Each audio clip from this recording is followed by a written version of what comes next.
Hi everyone, welcome back to our second part of Atomic Habits explanation. I hope you guys doing well. I'm pretty much okay.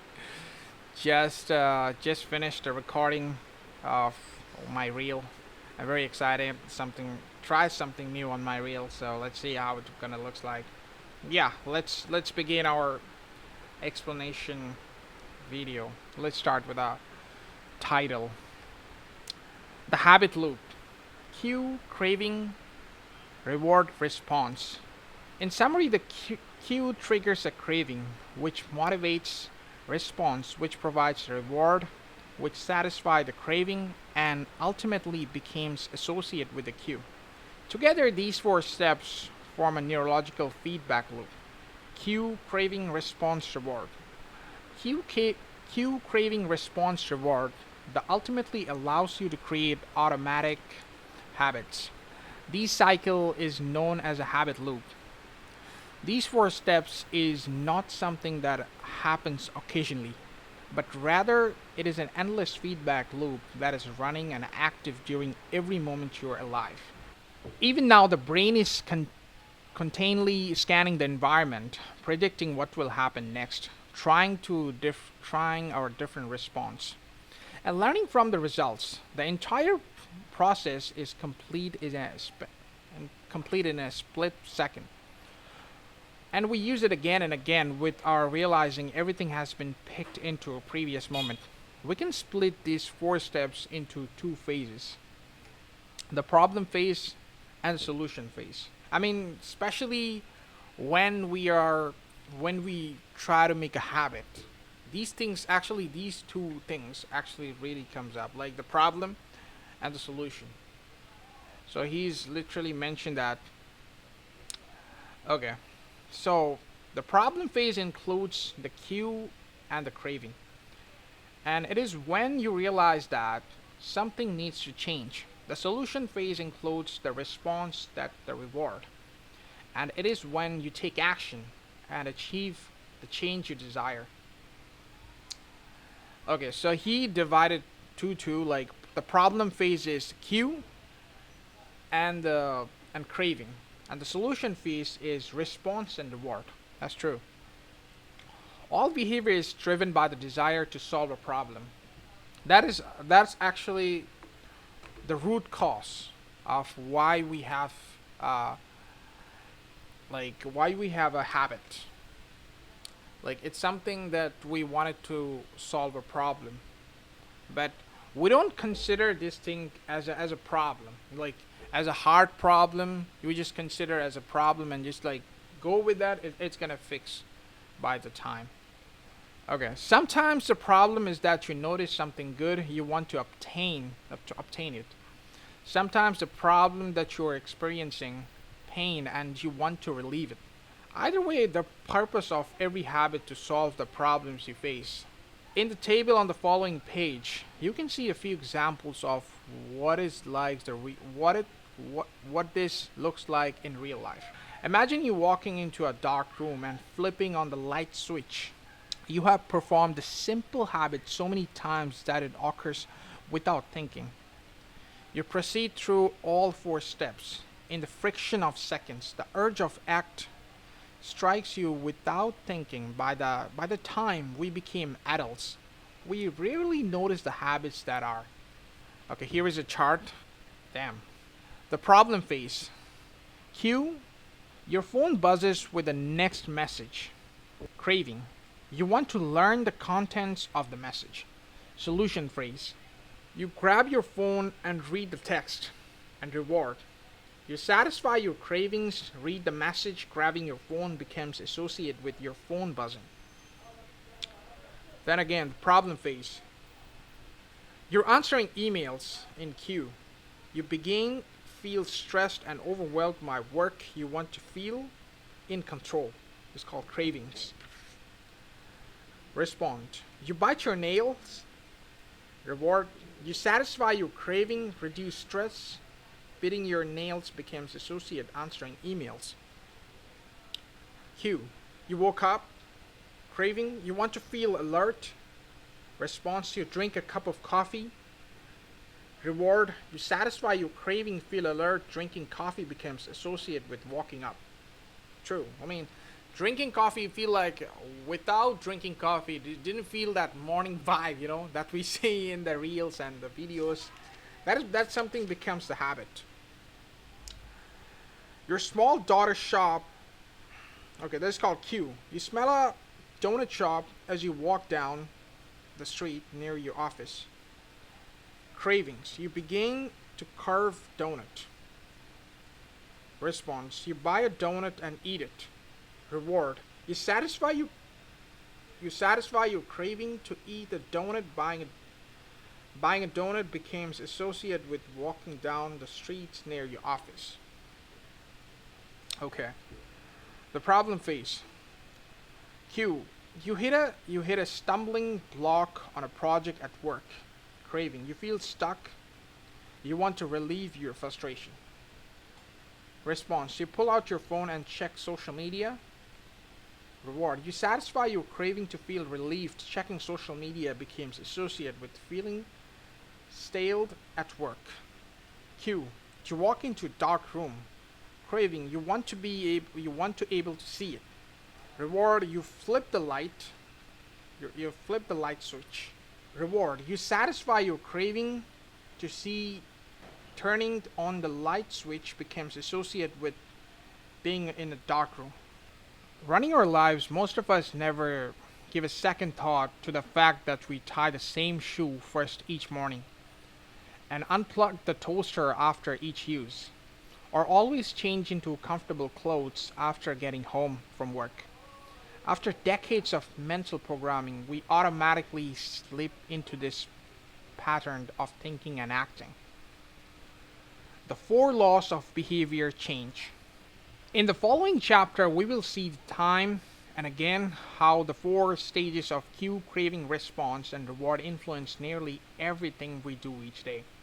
But before we do that, we need to transform these four steps into a practical framework that we can use to design good habits and eliminate bad ones. I refer to this framework as the four laws of behavior change, and it provides a simple set of rules for creating good habits and breaking bad ones. You can think of each law as as a lever that influence human behavior. When the levers are the right positions, creating good habits is effortless. When they're in a wrong position, it's nearly impossible. The first law, cue, make it obvious. The second law, craving, make it attractive. The third law, response, make it easy. The fourth law, reward, make it satisfying. So that's actually true. When the cue is obvious, you're actually wanted this thing. And when I think about craving, it should be attractive, something like that we can, we don't have the second thoughts like, should we do that or not? And the response would be the easiest way you can. And the last part, that you never feel that, okay, I tried it, but it wasn't that satisfied that I feel. So it wouldn't have that kind of question. You have to feel like you're gonna feel satisfied. That's how you gotta choose something. We can invert these laws, learn how to break bad habits. Inversion of the first law, Q, make it invisible. Inversion of the second law, craving, make it unattractive. Inversion of the third law, response, make it difficult. Inversion of the fourth law, make it unsatisfying. It would be irresponsible for me to claim that these four laws are an executive framework for changing any human behavior. But I think they're close. As you will soon see, the four laws of behavior change apply to nearly every field, from sports to politics, art, medicine, comedy, management. These laws can be used to no matter what change you're facing. These laws can be used no matter what challenge you're facing. There are no need for completely different strategies for each habit. Whenever you want to change your behavior, you can simply ask yourself, how can I make it obvious? How can I make it attractive? How can I make it easy? And how can I make it satisfying? Yes, that's the question. You gotta just answer it. If you have wondered why don't I do what I'm saying I'm going to do? Why don't I lose the weight and or stop smoking or save for retirement or start the side business? What do I say is important but never seem to make time for it? The answer to those questions can be found somewhere in these four laws. The key of creating good habits and breaking bad ones is to understand these fundamental laws of how to alter them to your specification. Every goal is doomed to fail if it goes against the gain of human nature. Your habits are shaped by the system in your life. In the chapters that follow, we will discuss the laws of one by one and shows how you can use to create system which good habits emerge naturally and bad habits wider way and bad habits wider way. Damn. So it's obvious, like they're saying about a system. They're saying about a system that could help the habits, make the good habits and lose the bad habits. I have a lot of bad habits, and these things actually gonna work. I mean, what they're saying is you have to make the cue is invincible, make the craving unattractive, make the response difficult, you know, make the reward unsatisfying. Lots of you guys have a problem with social media. For my thing is like when you're using social media a lot, you gotta think about, does that make social media, like when you think about a craving, like what does like social media gonna give me? What is the craving that you're having?